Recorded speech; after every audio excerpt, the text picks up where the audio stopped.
Welcome to all of you. As I mentioned before, the publications that are back there, they're available to you. You can make good use of them. We also have the print from the 1970 mural that was painted here. And one of the artists that helped to get that piece of art up here at UCLA, Ramses Noriega, was very much involved with one of our speakers today, and that's the print that you have that's available back there. 1970. That would make that print, that mural, the first Chicano mural at a university. Okay. Others came later, but that was the first Chicano art mural painted at a university. Today, we're going to have a book presentation by a colleague of ours from the University of California, Santa Barbara. Professor Mario Garcia has worked in the field for many, many years as a historian. And we're going to be dealing with his latest book today, the Chicano Generation, Testimonios of the Movement. And he'll be introducing the two guest speakers that we have today. But this brings full circle, so to speak, of his Chicano trilogy series. His first research emphasized the immigrant generation of the early 20th century. So he conducted and published on that era.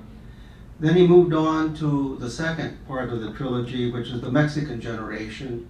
And that was a publication named Mexican Americans, Leadership, Ideology, and Identity, 1930 to 1960. So the Chicano generation brings them more directly into the current, the latest or the last era in his trilogy series. But before Chicano Generation, a 2015 publication, there was a 2011 publication co-authored by Dr. Garcia and Sal Castro. This is 2011. And I'm very pleased that joining us today is the widow of Sal Castro.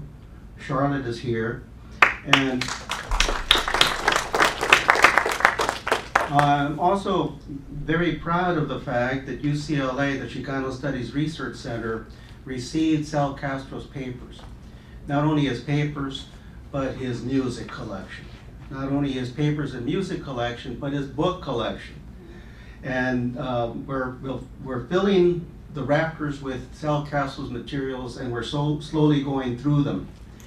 In addition to that, the University Library Special Collections is receiving the materials that produced this book, the audio tapes of Sal Castro and a number of other informants that allowed Professor Garcia to publish this book. So UCLA is going to have audio tapes of Sal Castro and a number of other people that were involved in the walkouts of 1968, including Paula Crisostomo and several others. Oh, we're going to have the University Research Library Special Collections have that collection, and over at this library we're going to have Sal Castro's papers. It's going to be a wealth of materials for future researchers to conduct their research on a very important time in the Chicano movement. Now, I'm not going to introduce the two speakers that are here joining Professor Garcia. He'll be doing that. But I did want to indicate that we are going to have a reception after the presentations today. So all of you are invited to join us for a reception, and it's being put on by Carlos Aro, the other Carlos Aro. The other Carlos Aro. He's the owner of Casablanca Restaurant in Venice. So my tocayo is providing the food. I'm just providing the speakers. So first, let us welcome Professor Mario Garcia. Thank you, Professor Haro. Buenas tardes. Good afternoon. And I want to thank Carlos for his, Professor Haro for his gracious and supportive introduction.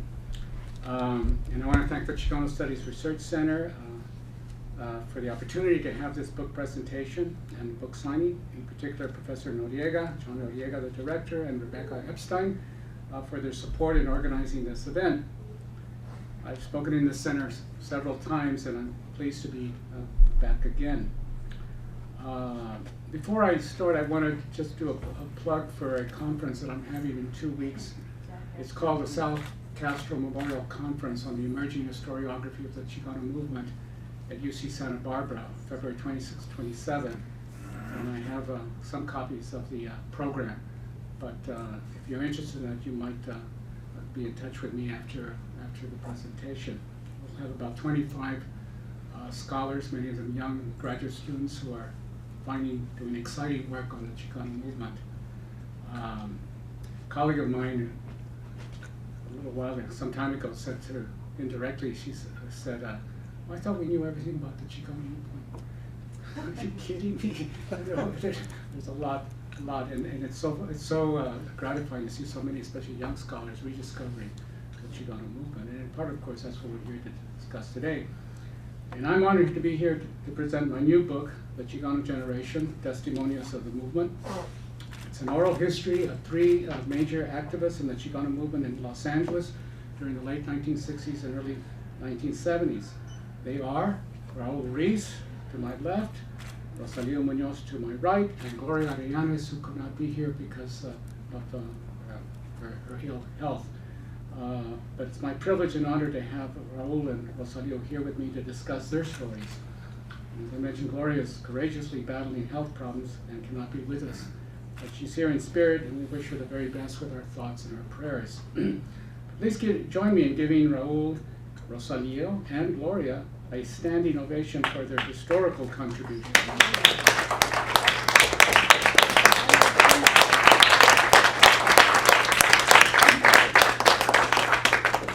I want to first share with you some reflections on writing this book, and then Raul and Rosalio will say some words about the movement and their roles in it.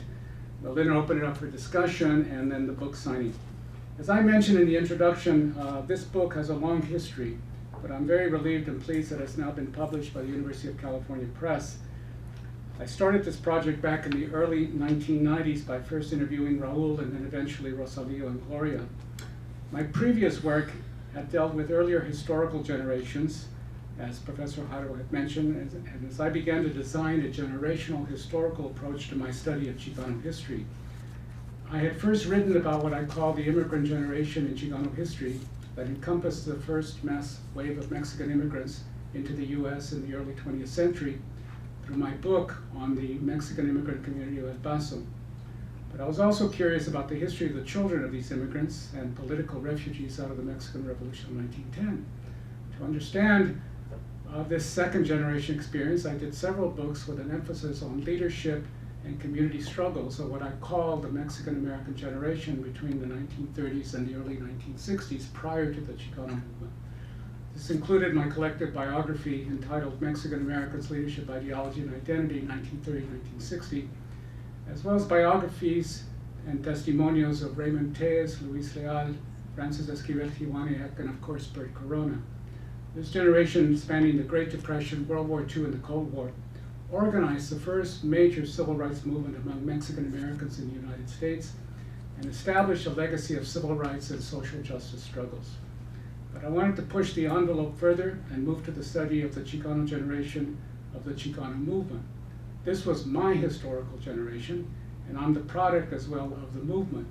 Like Raul, Gloria, and Rosalio, and like many of the movement veteranos, we became Chicanos because of the movement. As many of you know, my moving into the Chicano generation first started with my Testimonio of Sal Castro, Blowout, Sal Castro and the Chicano Struggle for Educational Justice, published in 2011. It was beautiful to be a Chicano that day. Sal's words as his Blowout kids walked out of the schools in perhaps the largest high school student strike in American history. All three of my subjects in their stories give tribute to Sal's leadership. I wish he was with us here today, but I know he will live in our memories for the rest of our lives. And so this brings us to my new book, The Chicano Generation. The book is unique in that instead of encompassing one story, it includes 3 stories, giving it a collective context that reflects that of the movement. This involved many hours and years of audio taping, transcribing, editing, and writing the drafts of the book manuscript, as well as archival research. These are oral histories or testimonios written in the autobiographical voices of the activists, but written by me. In the best tradition of the Latin American testimonio, this text is intended for you, the reader, to observe or read, reflect on it, and then hopefully act to take up the struggle.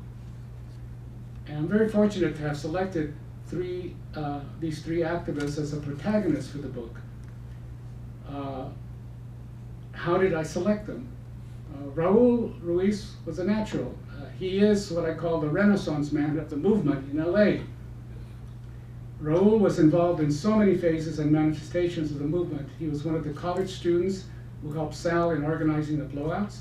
He, along with Richard Cruz, organized Católicos por la Raza to take on the Catholic Archdiocese of LA with its $1 million assets to do more for the Chicano community.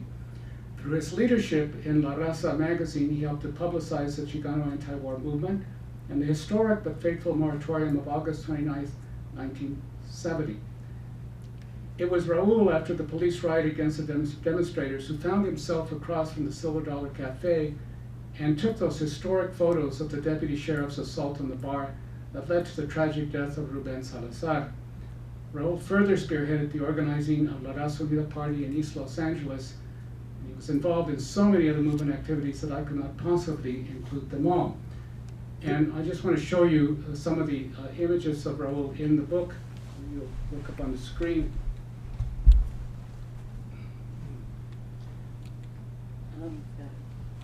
Let me move up to the. We're switching around. Yeah, The podium. I can move it.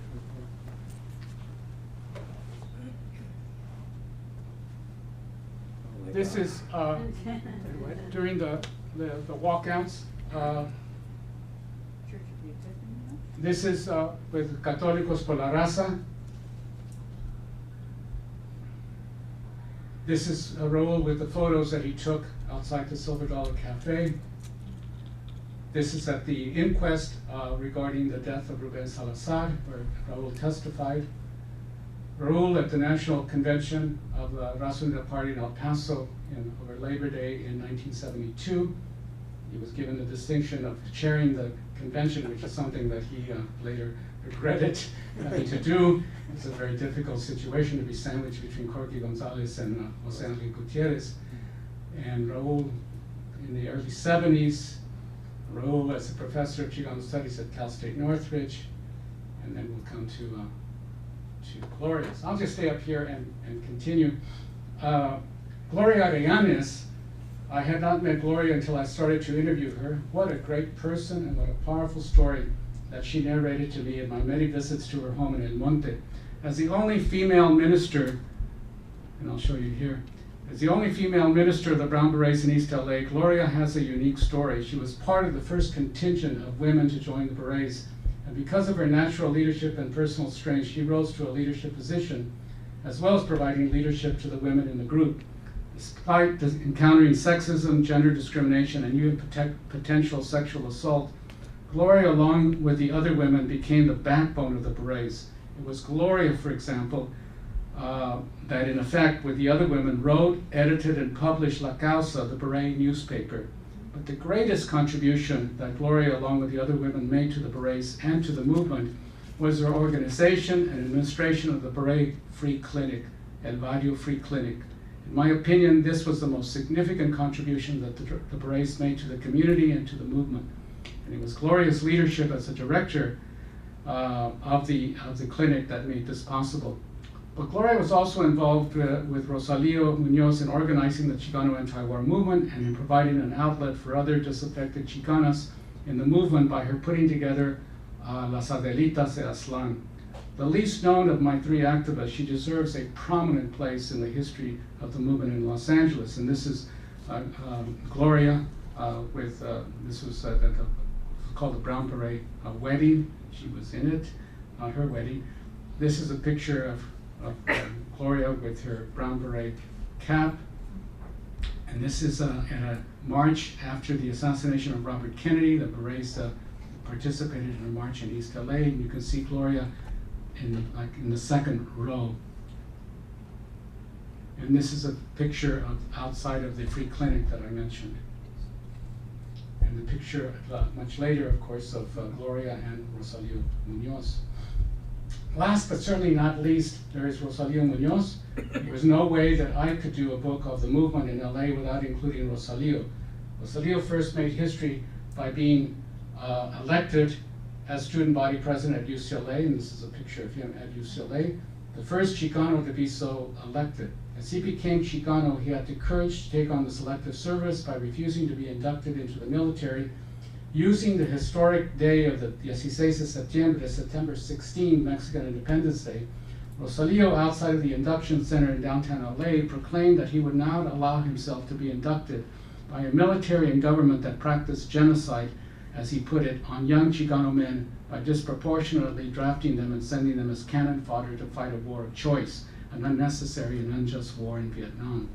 Using his refusal to be inducted, Rosalio organized an anti-draft organization, Chale con el Draft, to assist other Chicanos on how to challenge their draft status. But he soon recognized that the best way for Chicanos to oppose the draft was to protest the war itself, so he joined others in beginning to organize the Chicano anti-war movement. His leadership abilities plus commitment led to his becoming the key organizer of the National Chicano Moratorium Committee, that in turn organized the largest demonstration during the Chicano movement and the largest protest against the war in Vietnam by any minority group in the country. A day that will live in infamy, August 29, 1970, when 20,000 or more mostly Chicanos marched against the war through the heart of East LA. It was a high point of the movement, but a tragic episode as well due to the police attack on the rally at Laguna Park. Rosalio went on to stage anti-police demonstrations, as well as becoming involved in numerous other community struggles, including protection for the undocumented immigrants, and he's still doing that today. So these are the images of Rosalio in the book. This is outside the induction center, where he refused induction, and this is later in organizing the anti-war protest, and this is at one of the early demonstrations against the war leading up to the August 29th protest. This is still at other anti-war demonstrations prior to August 29th, this one as well. And this is Rosalio speaking at the Chicano Moratorium in Laguna Park just prior to the attack by the county sheriffs.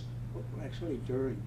Well, during, but they started coming in at the time that you were talking. This is a press conference after the attack to protest the actions of the police.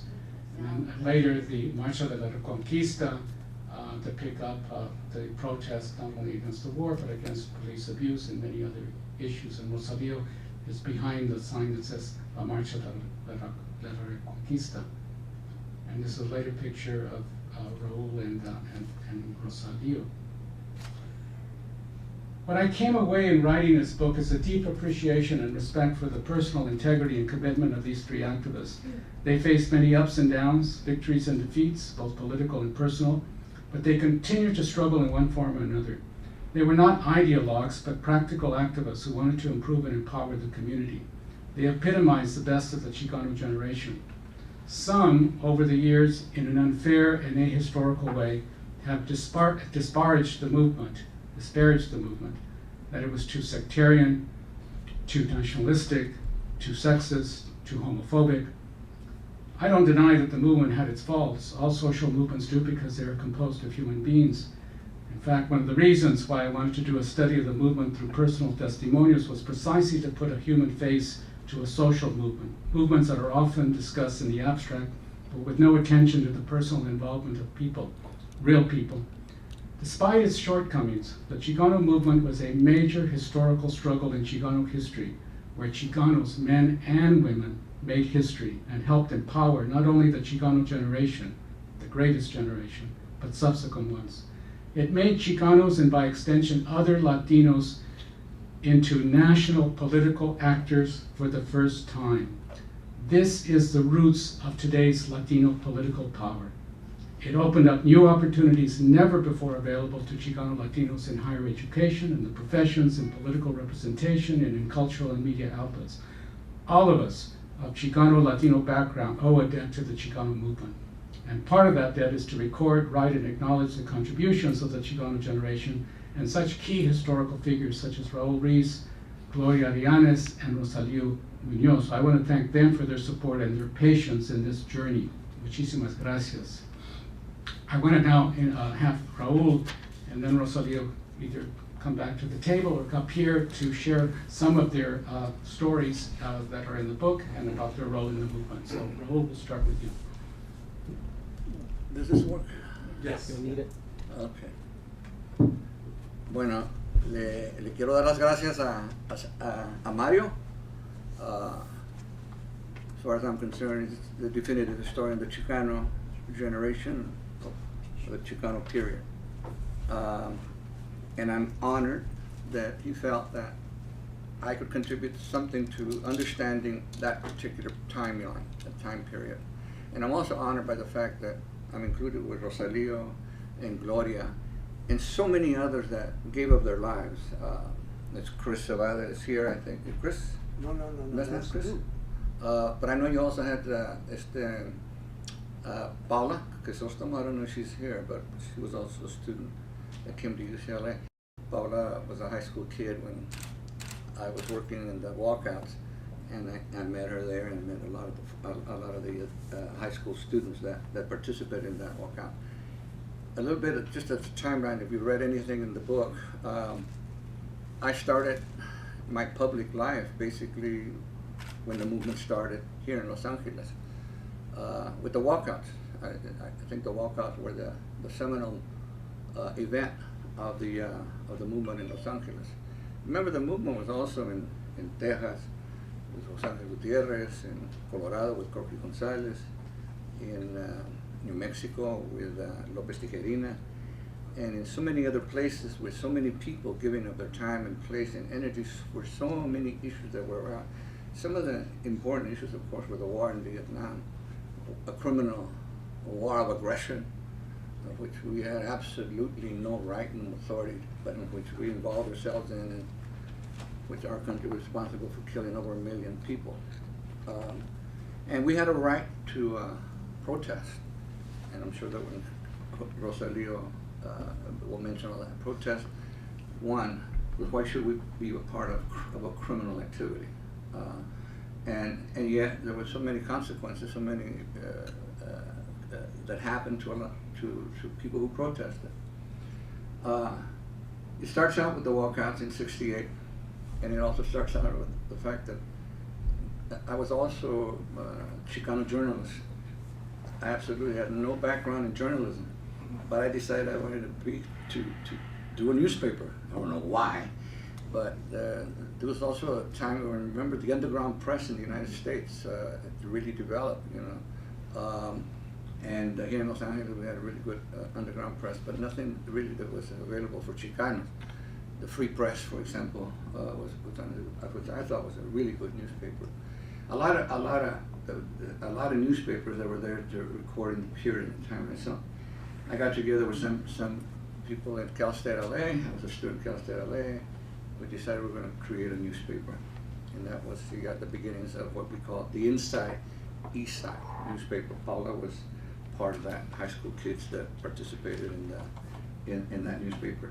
Simultaneously, another newspaper was being created right out of Lincoln Heights in the basement of the Epiphany Church of another person that unfortunately has passed away, Father Luce, John Luce, who's really very important in helping to develop consciousness of activism of the Chicanos.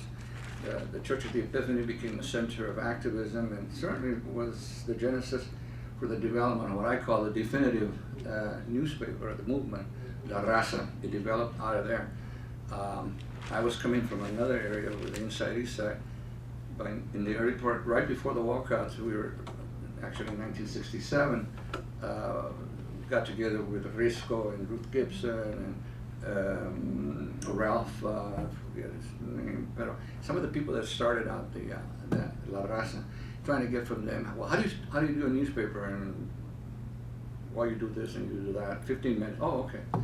And then we visited the Free Press, and it's like, well, you do this and you do that. I think our workshop was about half an hour total, and then we decided, okay, let's go do a newspaper. And we did. We put out a newspaper, the most god awful, ugly newspaper put out called Inside East Side. But nevertheless, it was ours, and it reflected a lot of the issues that the kids were dealing with: the war, drugs, sex, high school, all the issues that involved them. The thing that was important was to reflect them, their lives. There wasn't anything, no outlets really. You know, it was, the image was always what other people had of us. We had nothing that was ours that showed who we were. Other people created images of us. So, as crummy as newspaper was, but it became a very good newspaper. We started recording the events of our lives, and that's when I picked up my camera. I was not a camera guy, but I decided. Even then, I was thinking, well, a few years from now, people are not going to believe the things that we went through.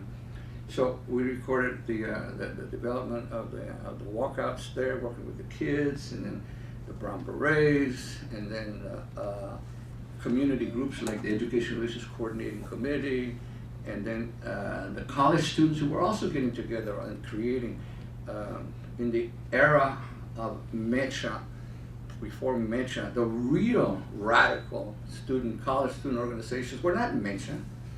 It was the UMAS, the United Mexican American Students, Mexican American Student Association at Masa, at East LA College, MASC, Mexican American Student Confederation at San Jose, Atzlan and Sol at Santa Barbara.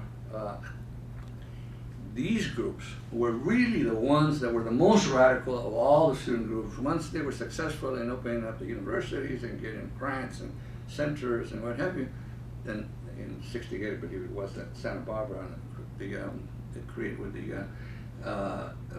the conference there, Mecha was created in 1968. And that's okay, evolution and what have you, but all of that was something that you know, I went through and recorded. After the walkouts, I left the Inside East Side. I didn't like what they were doing. Went to La Raza, and I didn't like the editor, Eli Risco. I thought he was an extraordinarily intelligent man, but I just didn't like the guy. And then I decided, no, I'm not gonna. So I started out my own newspaper, and that was the CSN, the Chicano Student Movement newspaper. And I continued with it, right in the office of La Raza, and then they gave me a little room, and we did it. So from there on, we did other issues. Of course, the walkouts were very important because it was, you know, the tremendous role of people like Sal, symbol of really what a teacher should be. With his image, with his advice, Sal was beloved by all the students. All the girls loved him. All the guys respected him. And he had a message that you didn't hear. Teachers did not talk the way he talked. Teachers did not reflect. People didn't care about Mexicans, much less Mexican kids, and they really weren't given any opportunity to do anything or to go into anything, much less even go to college.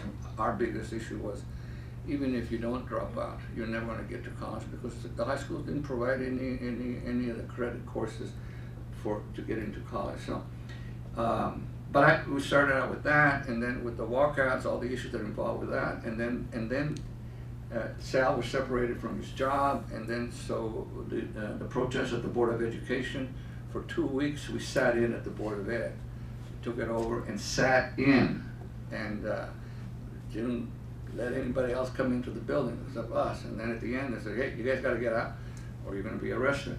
And so we said, okay, fine, we'll get arrested. So 35 people from the community were arrested. I was arrested for a bunch of Father Luz and a bunch of folks arrested. We felt it was important to make a stand that, hey, when you protest for better education, that's not a crime. It's a crime to allow it to go on the way it was. So with all of that, and then as a result of the protests around the city and big protests there at the plaza, at the La Placita, where even the black community came out, the Black Panthers came out, us, Maulana Karenga came out in support of thousands of people coming out to protest what was going on. And that evolved to other issues such as the Católicos por la Raza. I'm a Catholic. Family is very, very Catholic. But we wanted to prove that Catholicism is not just something that does not include us. There had never been any type of higher clergy that was Mexican. The parishes were all Mexican, but all the higher clergy was, there had never been a bishop or Latino. And so we were saying, hey, you know, we want the church to reflect the reality of its parishioners, and we want you to become more relevant, provide better education through this Catholic school system. You're closing down schools and creating churches in wealthy neighborhoods, and what's going on. So we protested, and we had a big protest at St. Basil Catholic Church on Wilshire Boulevard. Once again, arrested there because why are we protesting at a church? My mother told me, you're going to go to hell for sure now. You know, forget about the fact you were arrested. It's bad enough, but now you're going to go to hell. Why are you protesting God? I said, I'm protesting God, Mom. We're protesting the church, and, you know. But, you know, so that was one issue, and that evolved into the other issues, many other issues. But remember, the walkouts also, by the way, were all in other schools, and not just Lincoln, but at Sereno, Roosevelt, Wilson, Garfield, Belmont. So all of these protests kept going on, and then the anti-war movement. The Rosalio is going to talk about, but it's very, very important. Singular, very, very important. But also the whole issue of police brutality. I'm not anti-police. I believe that, you know, there's a role for police, but you don't have to beat me up. You don't have to kill me. You don't have to show that you can break my body and what have you. I just tell police, hey, you know, if you have to arrest somebody, arrest, but you don't have to beat them up. You certainly don't have to shoot them. That's right. You know, I'm not a big man. Half the time I can take on some of these kids, and well, you know, why do you have to rat pack people? Remember, when people got arrested in East LA, it was usually some kid and 5 guys on top of him and guns and what have you. There's no need for that. So, ugly activity that the sheriffs and the East LA police, Hollenbeck Station, they were always beating up people and shooting people, and that didn't have to be that way. And so there were a lot of police brutality. I even had a East LA where I would drive my little car down Waiter Boulevard with my camera, taking pictures of what the police were doing. And right away I got arrested about 10 times in about 10 minutes. So that was the end of community patrol that I had engaged in. And all of that, meanwhile, with the newspapers and photography, and I also traveled around the world. I was invited to go to Cuba in 1968, celebrating the anniversary of the 10th anniversary of the Cuban Revolution. As a matter of fact, I was there when Rubin was there, and stayed there a month. Then later on I came back, invited to go to Paris and participated. I have no idea why I was protesting in Paris, but there I was protesting in Paris. Well, I love Paris, by the way, great city. Oh my gosh, you know, I could live here. And then Central America, I went to Central America and participated there in 1987. Almost, my daughter was fit to be tied. So people go to vacations to relax. You go to a war zone. And I said, yeah. Anyway, so my life, you know, has a little bit of information about the age, the period, the people, and I'm glad that Mario saw fit to try to bring it out, and he did. And I read it, and I read it again. I said, oh my goodness, I'm surprised a little bit myself. And my daughter comes up and almost says to me, "What? You were a troublemaker."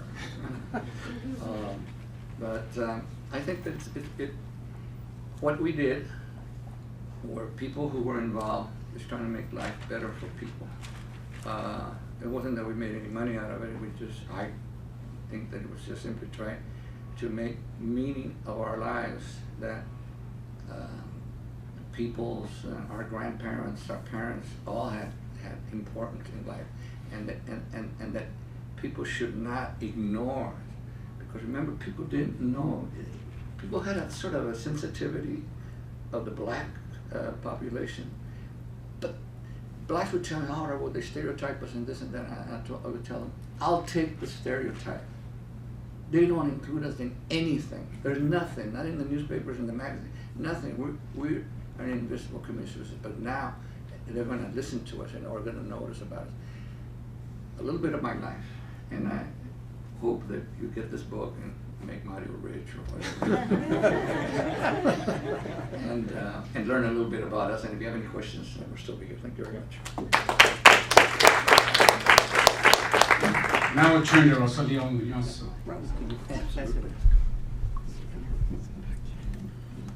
I'm also very honored to be in the book and to be here in the book with Gloria and Raul and with a major, arguably the finest and most thorough Chicano Mexican-American historian, and to be part of 30 books or whatever on, and what Mario writes about is people engaged with the grassroots. That's most of it when you start looking at it. And if you want to find out what were the problems that came up that we were facing, what was the existential situation, what was the historical situation, and then how did we respond and act, and then over time and looking at different people, how we can. In these books, actually there's so much crossing over, especially in the terms of the moratorium, but many other of the events that we were all going through. I was in UMass here at UCLA, Raul was there with La Raza, and Gloria was there with the Brown Berets, and you get a kind of different perspective, like you said, more, some of the collective experience. And then when we talk about significant other people that we were involved in, it moves further. So you get more nuance, you get more dialectics, as I would like to say, and more of the different interconnections and influences. And I think Raul, well, not only became an excellent journalist, but was an excellent photojournalist. And I have to say this because I don't think many people say it. And you can see it. Over here you have La Raza and a lot of other things. Some of my archives are just back here. But if you look at the editions of Chicano student movement, and then you're going to see writing was Mita Cuaron or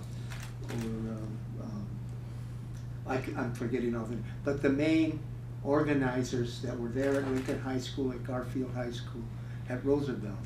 Pictures of all the schools, pictures of how they compared with Fairfax High or all the other nicer schools, of the different activities, the police coming into every campus, and early stories about Sal Castro and his struggles. It's there. For many years I did annual exhibits, photo exhibits and art exhibits on Chicano history. And when we said, well, how do we do the walkouts and we only have so much space on so many walls? Well, you put up Chicano student movement, and you have the pictures, you have the places, and you have the persons there in basic chronological order. It's a tremendous job. I just felt I had to say that contribution that followed up in terms of the moratorium. Because Gloria says about me, when she met me in '69 and we were starting to organize against the war, Gloria Arianes, I was a newbie. So the Brown Berets, well, we don't trust this guy, he's a university guy, and all of this. But there was established there in the movement, and we had a voice, we had our media, And I think it was La Raza that, and the other Chicano media began appearing at that time, that made the LA Times definitely have to bring Ruben Salazar back.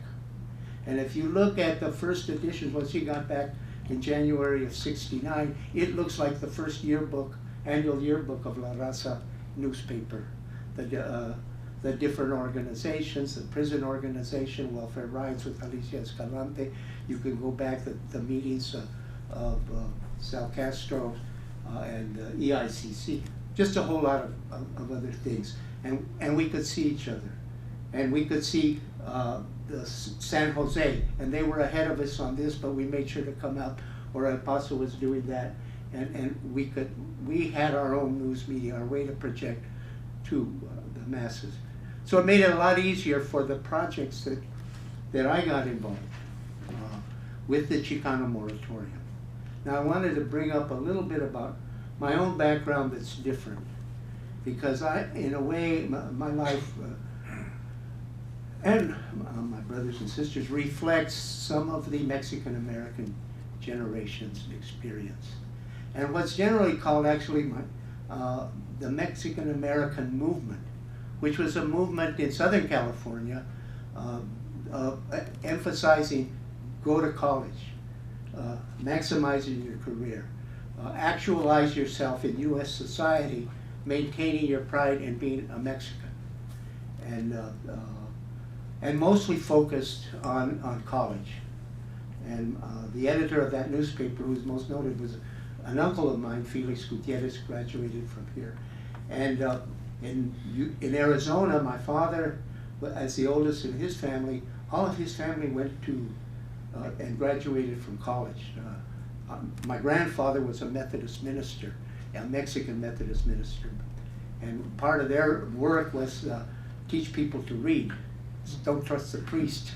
Come over and then discuss it with other people. That was also a way of recruiting. But education was very much part of that. But there were others, there were Catholics and others in that movement. Bert Corona was very active in that movement before and as he got into the union movement. And so a lot of Mexican Americans that were in the college were helped and brought into serving the community, becoming teachers, becoming professionals through those types of organizations. And so I grew up with that. My mother and father both graduated from college during the Depression, the later years of the Depression, and became teachers. In fact, my dad had to wait before he could teach to be naturalized, and he also got a master's degree from Arizona State. And then they had a school out in a little town in Arizona where the majority of the teachers came from the organizations my father and his sisters helped organize. The majority were bilingual teachers in this little town in northern Arizona, St. John's, Arizona. They began to institute and have success there. So there's this history that I have eventually my first 11 years. My dad was going to graduate school to get a degree in a second degree, master's, at USC in social work, and then a PhD in education in '57 from USC as well. So I grew up, my dad was going to school, was also working full time and all of this, and so it was expected we were going to go to college. And so some of my success, my being an activist at UCLA, was in starting an experimental college at UCLA.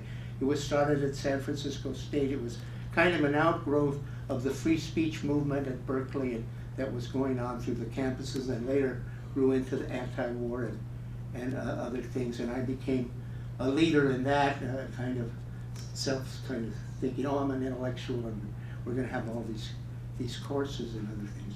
So I was comfortable in higher education, in a sense, and I wanted to get fully educated, and the university wasn't doing that for us. But then along came also the Chicano movement, and my older brother began inviting me. He was working in the community with gangs and community efforts, and made me aware. So I went to some of the first UMAS gatherings, even before it was formed in 1967 and whatever, but I was in this other movement. But eventually by 1968, UMAS came out to recruit me. And one of the things about the movement, there was a saying, I think the Berets did and others, every Mexican American is a potential Chicano.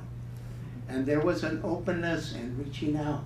So UMAS sent people, I was in the student government, they sent people out to talk to me, to say, okay, well, you want to come? I went to a few meetings, but then they wanted to get money from the student council, actually thousands of dollars, to bring Reyes Tijerina, Jorge Gonzalez, ended up Luis Valdez, we didn't get Caesar, and Bert Corona to speak at UCLA in February of 1968, just a week or two before the walkouts, busted all kinds of students. So they wanted, so Moctezuma Esparza comes up to me, who was a leader then in UMAS and in the media and with La Raza and other things, and he comes up and he says, yeah, we need to do this, and he names all these names, I didn't know any of them. And I said, oh yeah, sure. Well, it's gonna take a few $1,000s, and I said, well, I don't think I can do that. Maybe, you know, that might not be possible. And Moctezuma says to me, look, Rosalio, look in the mirror. You're an Indian. You're gonna be in this movement whether you want to or not.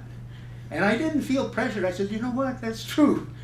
And I went to that thing, and Tijerina, he's speaking, you know, he was a minister, and so it reminded me a little, my grandfather was a poet, not the firebrand that Tijerina was, but speaking in Spanish, and here's all these young women that I had dated and all of that, they weren't understanding what he's saying. I was embarrassed, but then he was giving the argument why we need our language. The story he told was of a bird. You take him out of the cage and you clip his wings, he's not really free. And he was talking, in the US, we have all of these things, but they took away our language, they took away our culture, and we cannot really be free that way. It's like a bird with its wings. And that just hit me, you know. And I was part of the movement after that, the whole hog. But it took that kind of a thing, and it took the attitude that every Mexican American is a potential Chicano. It was reaching out. It was not a sectarian, it was not a narrow, it was reaching out to masses of people on the campuses and in the communities and with our own news media. So there were those conditions that were there. I think some of my background and feeling a little bit more at ease with things that were there helped me kind of say, I'm going to do something on the campus. When I was, one of the first things they asked when I was elected student body president, what do you think about the war in Vietnam? And I said, well, I oppose it. I actually said in the campaign, but there was a letter to Nixon, who was going to take office, he just got elected, of like 200 student body presidents that said, if you continue the war, he pledged he was going to end it, he never did, but we are not going to serve. And I signed that, and I took it seriously because I had a close friend from here at UCLA, Joe Majors, that refused induction, went to jail, and I saw that, I said, man, that man has a lot of courage to do that. And that's some of the kind of thing we're gonna need in our community.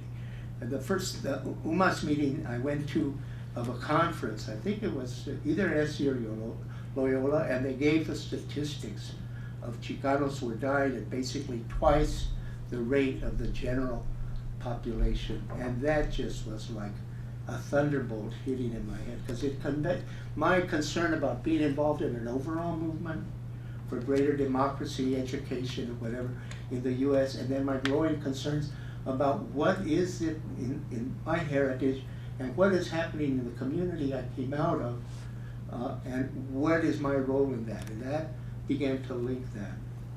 So that it actually, I didn't choose September 16th, and this is history sometimes that has accidents. I got drafted after graduating, I was no longer a student, for September 16th. And I had thought, well, I'll be somebody, you know, in the court, and I'll have a lawyer, and we'll be denouncing all of this, which is a tradition, you know, of protest and all of that. But when it was September 16th, and I said, well, that's an opportunity, actually, that's going to get publicity. And then I did make kind of a decision, well, I'm going to have a persona, and I'm gonna speak out strongly and try to give leadership, not just leadership in terms of being in a court thing, but to begin moving our community en masse against the war. Everybody in the movement was against the war at that time, but everybody was busy with education, the police, all different, welfare, this and that, and we're dealing there. But here was this big national issue that we need to get involved with, and it helped, and it worked. And having been student body president at UCLA, became a very important thing to people. He said, we can make it over there. And also had another thing, we could, you know, there were maybe a couple hundred Chicanos. When I started UCLA, there was only like 40. And 2 were my older brother and sister. So that, no, people would walk up to me and say, are you from India? Because there was a Project India at UCLA. And we had more, you know, Latin American upper middle class, you know, wealthy people on the campus that they would fill up the statistics with. They still do that, I think, especially in San Diego. But anyway, that to speak out on a national issue. And I think Raul makes a point very good about how Corky and others really helped make it a national issue. Cesar had taken an issue out nationally, and the farm workers. But I think Corky did it different in terms of as a people, giving it a national presence, and that's what we did. And I think that we have to look at the attack on August 29th, the assassination of Ruben Salazar. We have to see it on a national issue.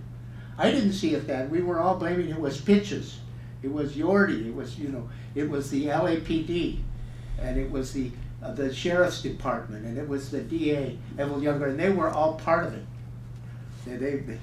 But it was COINTELPRO, the FBI.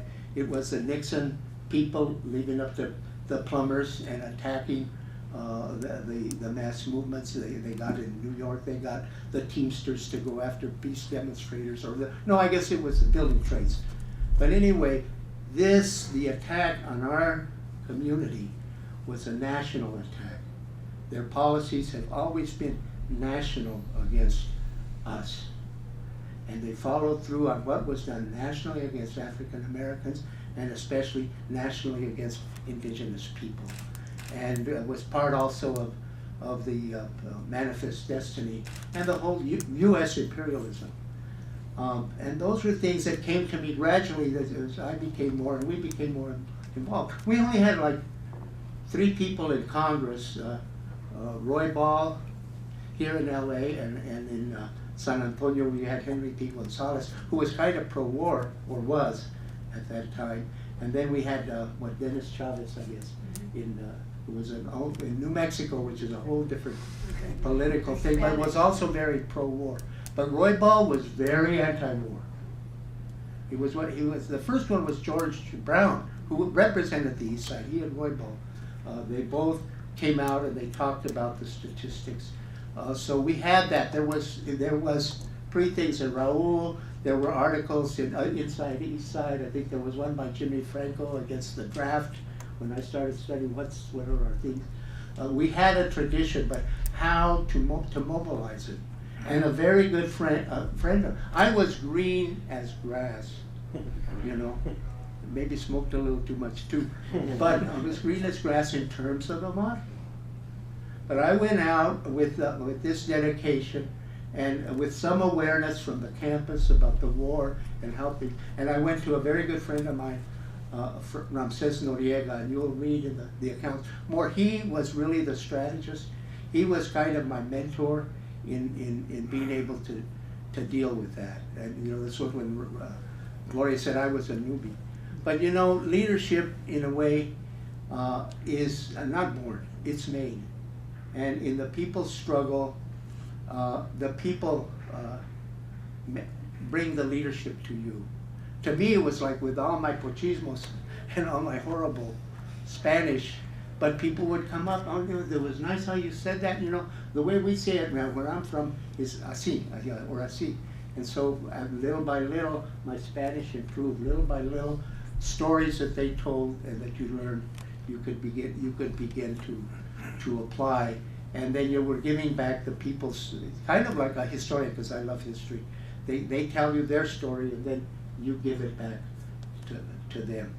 And so that gave, I think, a lot of us, that people gave us trust, you know, in the movement.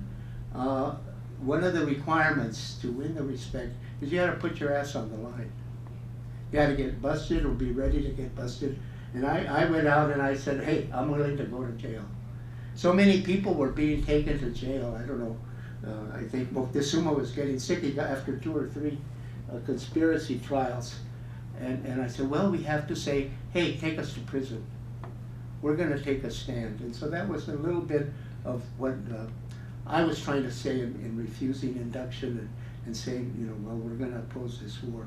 And fortunately, it came in, if it had been a year earlier, I think they would have thrown me in jail and everything. But there was a national movement that was getting stronger. It was led by a Republican, not a Democrat, which there was a lot of Chicanos. And before, they were more on the fence, but after Nixon was in there, it made it a little easier to get the people in the poverty program and all of that. But I want to say again that we had to look at it ourselves. It was a national problem that we had then, and it began getting us further along. The rest of the story, we need to get into your questions and discussion. But when you had that sense of responsibility, we put ourselves and we promised that we're going to build Chicano power. Later on, after my part in the movement, I kind of moved more to more community organization. I saw it as trying to build preconditions and conditions for having Chicano power. And we had to stop urban renewal from moving us out of our neighborhoods and robbing us of having constituencies in the city of Los Angeles. We had to stop the mass deportations that were growing and growing. And Bert Corona was leading that, and we need to do that. We need to get people into politics, and we had to do that. Maldef and others were suing on, it took a decade or more, on the gerrymandering that was taking place. And then in La Raza Unida, we did a lot of things to get a more grassroots, a more principled, a more independent. It was not an idea whose time had come, but we fought hard and learned a lot and forced a lot of changes, opening the door and bringing things. It was like the carrot and the stick.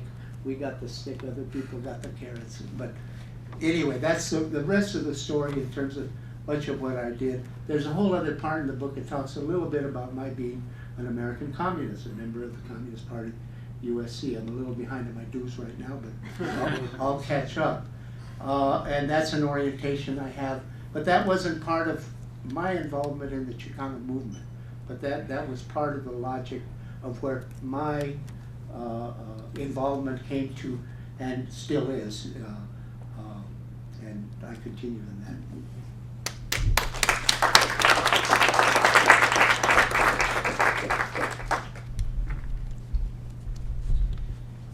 We have time for some question and answers from the audience.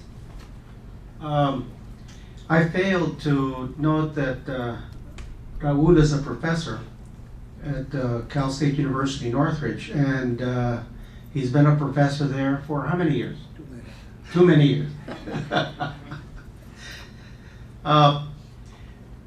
We've gone through quite a bit of history, and we've only touched upon the tip of the iceberg. So if you have some questions now to address to any of our presenters here, please indicate. Yes, back there.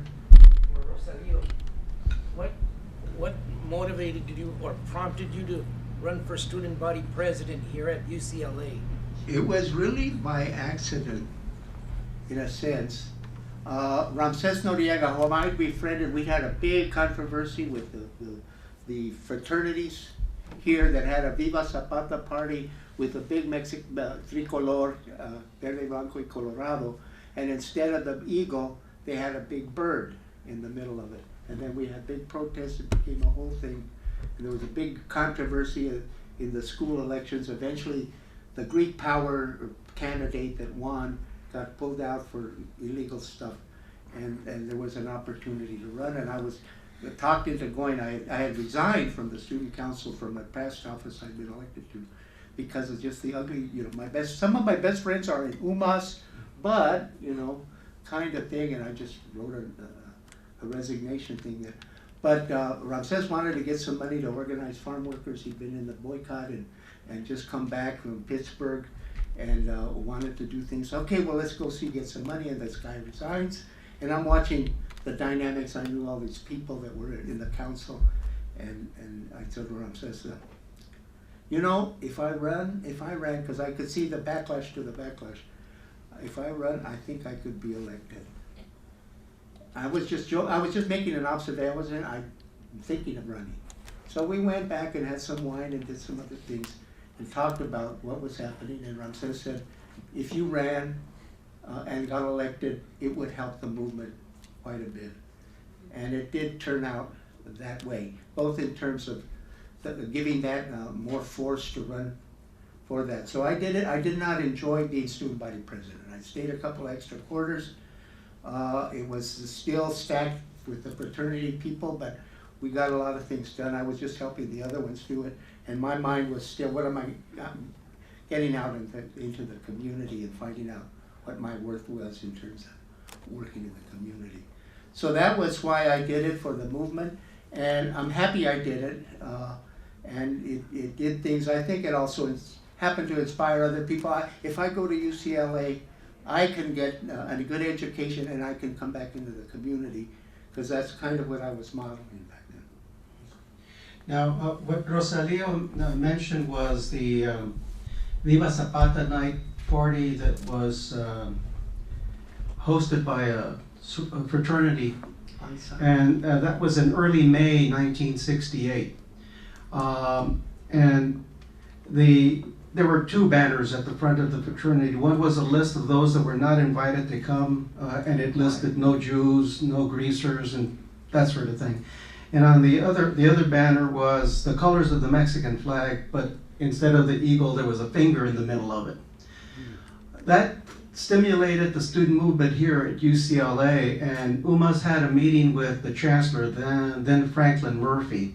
And there's a photograph in the Daily Bruin of about 12 to 20 students meeting with the chancellor, demanding that fraternity be discredited and thrown off campus. The following day, there was a demonstration by the fraternities and sororities at the bottom of Janus Steps, and there was about 2,000 students demonstrating in favor of the fraternity. Greek power was the slogan. Yeah. Greek power. Greek power. So 12 to 20 Chicanos versus 2,000. May 1968. And in the photograph in the Daily Bruin, it's not only Chancellor Murphy sitting there, but behind them were the students. Yeah. One of the students was Reinaldo Macias. Reinaldo Macias is currently a faculty member here at UCLA, and he was a dean of the social sciences for a few years as well. I'm also in that photograph, May of 1968. We looked a little bit different. You were in third grade, right? I was still gray hair. Charlotte. Carlos and Ross, you keep talking about UMass. Tell the group what UMass stands for. United Mexican American and students. precursor of Mecha. 1968, UMass becomes Mecha. 68, 69. 69. There were conferences, including the major conference at UC Santa Barbara, student conferences.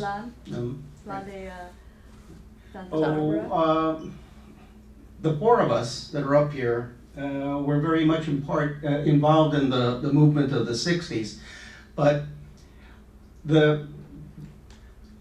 what is important is that materials have been kept, photographs have been kept to tell the story, so that you, another generation, will be able to access them. So it's very, very important what Raul Ruiz did via the newspapers, via the photographs that he was able to take, and the collection being available for scholars in the future. Students that come to UCLA, not only students here at UCLA, but students from other campuses. And so it's really important to recognize the importance of these testimonios as well. Recording testimonios of people and their lives and how they live. Because testimonios are not the kind of thing that you'll read in your social science history books in high school. And as Sal Castro often said, you have to write your own history. Otherwise, someone else will write it and they'll get it wrong. They'll get it wrong. Right? Other questions? Just wanted to make a comment on that. I mean, it's so important. See, a lot of this history is still not being integrated in your classes.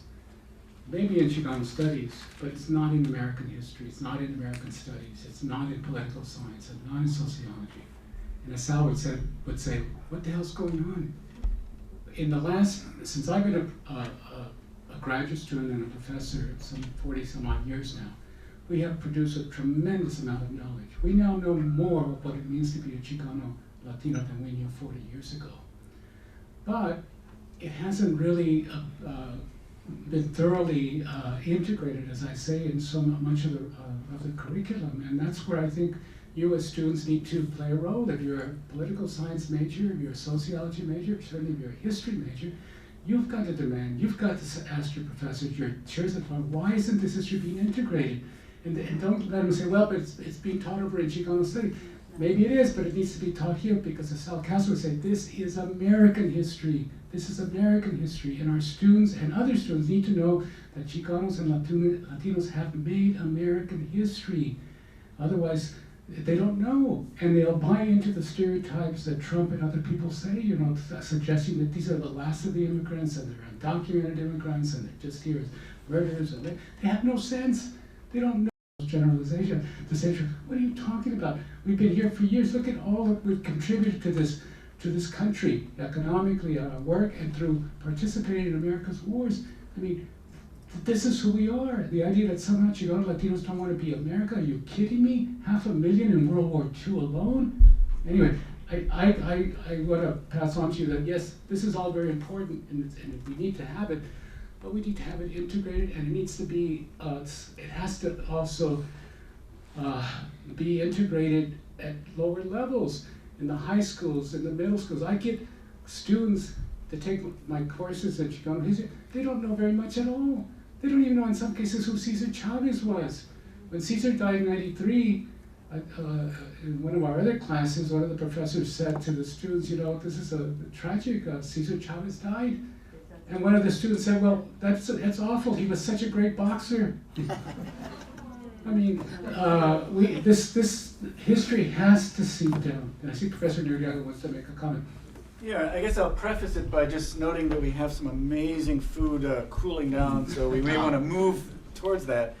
But along the lines of what you were saying, about 500,000 soldiers serving in World War II, but then the federal government, through the Corporation for Public Broadcasting, gives Ken Burns millions of dollars to make a documentary, and there's zero. Mm-hmm. And all you have to do is say Mexican Americans World War II in Google, you get about 1 million hits. So it's not like it's hidden. The questions aren't being asked, right? So I'm torn, I'm kind of caught between that and what Raul said, which I agree with. I'll take the stereotype. We often kind of get into a lot of internal fighting about selling out. And I study Hollywood. If you can sell out, do it. It'd be great to have 20, 30 brown people that have sold out and have a presence in the industry, not just Edward James Olmos and Jennifer Lopez, So you're kind of caught between that, and it raises the question, having produced all of this work, having lived and contributed to history, how do you go back and basically change that story that's told to everybody as the American story, as the universal story? Because right now, one group kind of has control of that story. And we have this word diversity that's kind of put out there as a kind of,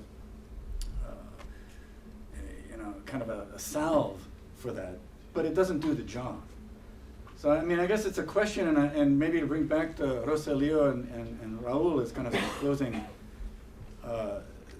thoughts, because what I'm really struck with by the Chicano movement generation, whether it's the journalists, the photographers, the filmmakers, the political organizers, is no one had an extensive workshop or an undergraduate training in these areas. There weren't people in these professions that you could go to and be mentored. You kind of made it up. How do we do that in terms of that core education, that core public culture that says who we are as a nation? How do we flip that in the way that you were able to do at the ground level in terms of community building? You know, 2 points. One, I was an undergraduate at Cal State LA. I was at Latin American Studies. We had no Chicano Studies, we had Latin American Studies. And as a matter of fact, one of the best professors I ever had from UCLA, Tim Harding. And I studied under him, and I thought I was pretty hot, you know, like all graduate students, we think we know everything. And I made a whole analysis of Brazil and Argentina and what have you. He said, very good, very good.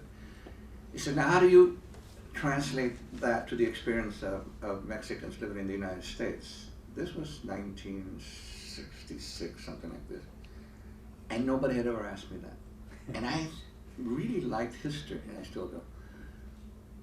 And I said, I don't know. I said, it had never occurred to me that I was part of history, or that Mexican Americans, Mexicans in the United States were part of history. I said, I don't know. And I've read a lot, and I've never read anything about me or the Mexicans in the United States. Can you recommend a book? I said, yeah, there's a book, and it's a really good book, and I think you should read it. North from Mexico by Carrie McWilliams. Oh my God, what a great book! You know, too bad it was just, it ended in 1948. So, but it was whatever it was just so fascinating to read about your life as part of history. Just one more anecdote. I was asking my mother one time, I says, why come we don't have anybody in radio and TV?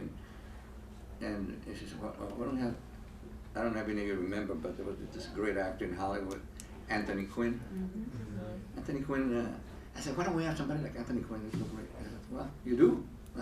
Anthony Quinn is a Mexicano. His name is Antonio Quintanilla. He said, but to make it in Hollywood, he changed his name to Quinn. And he was a great actor. And he did Zapata too, part of his. Did the Pope, did all kinds of things. Yeah, he's. Marlon Brando got the Zapata. But to be able to communicate with our kids, especially the young people, that their lives matter. Like, you know, people are saying the Black Lives Matter. Yes, they do matter. And what we were saying in '68, our lives do matter. And people should recognize us and accept us as part of the American family, which, you know, nobody did. We were just a population, I don't want to say invisible because I don't want to stereotype myself or anything, but it was a population that simply did not have that acceptance or understanding or comprehension or anything. And I think that what the Chicanos did said, hey, this is who we are, and so take note, because we're not going back.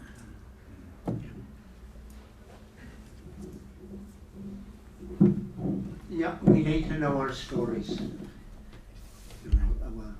I know Gloria Arianes, I was at a thing at UC San Diego last year, and we were dealing with this question.